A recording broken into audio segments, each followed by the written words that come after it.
Pero kinaray pero troba na lang yan ro. Karo. Hi mga kaigan. For today's video kay of course, mamakal na pud ang person eh. So karon is naami karon diri sa barangay Indangan, Makilala North, Cotabato. So syempre wala na may lang ang Pearson. Ningkamot na pud ang madi. Malingaw man pud ko sa ako ang part-time job mga kaigan kay tungod practice jud ako ang public speaking public shouting day mga kaigan. As well as mga kaigan matabangan pud namo tong mga taong vulnerable mga kaigan. May nalang pud mga kaigan nga na sila pangpalitog asin, bitsin, mantika, balagi gamay at least kanunay charis. Ana jud bisan daghan ga discriminate sa akong part-time job mga kaigan pero wala man ako na sila gina-mind kay wala sila ambag sa akong life. So dugay-dugay na punta ka balik og vlog mga kaigan kay nabisi jud kaayo ang madi, nabisi sa ACADS. Sama to si Miloya ta mga kaigan kay kikapoy ko sa mong exam gahapon.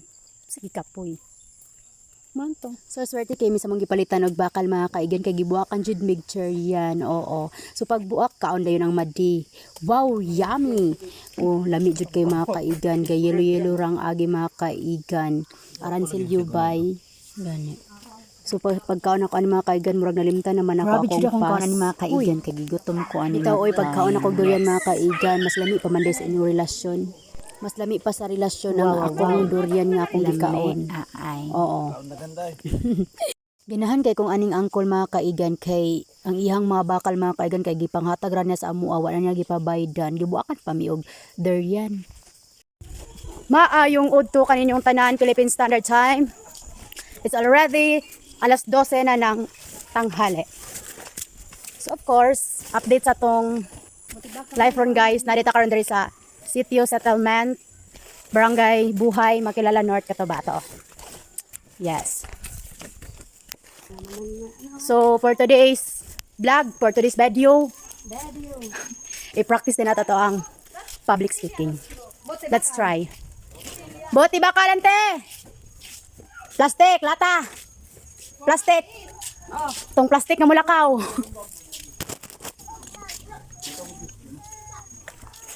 So, mao din na tanan among kuha mga kaigan sulod sa duha ka barangay diri sa municipality of Makilala.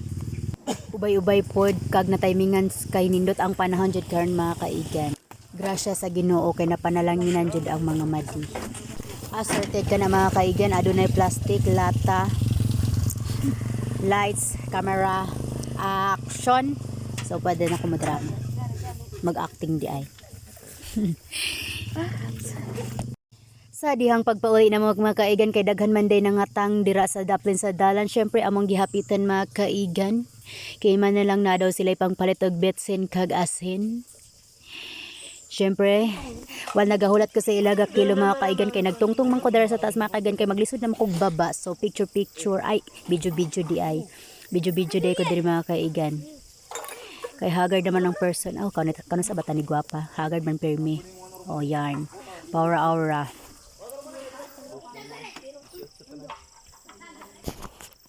So karon mga kaigan kay naaman mi junk shop nga naagian so gihapit din namo karon ni amo ang botelya kay nag-inquire kung pila ilang botelya so mahal so gihapit talag namo ni among botelya diri mga kaigan. So mo ni pangalan silang junk shop, GM Junk Shop diri ni makitaan sa Makilala. So of course amo ang solid mga kaigan, solid ug oversize nga solid kay diri na mo gibaligya sa Kidapawan kay arang-arang ang presyo. So ubay-ubay po damong solid mga kaigan pero wala ko kabalog pila na tanan pila ka kilo na siya sinandura. So Lord, thank you sa blessings karong adlaw. And I hope sa nag-watch sa ako ang video is tagaan po mo sila blessings ma Lord. Love you sa pag-watch.